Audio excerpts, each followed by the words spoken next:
Hello mga kachika! Magbubukas tayo ng parcel. May dumating akong parcel. Magbubukas tayo.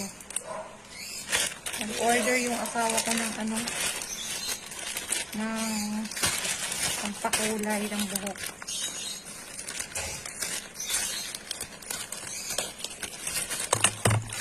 Ayan mga kachika. Nag-order. Okay.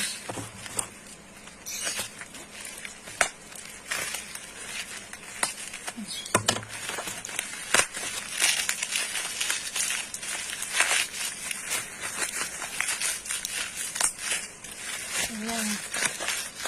Kasi sabi ng anak ko, magpakulay daw ako ng buhok tapos magpariban, binigyan ako ng pera. Kailangan init kasi ngayon kaya ayaw magpaparlos, mainit. Ayan, kaya nag-order yung asawa ko ng ganito, pakulay ng buhok.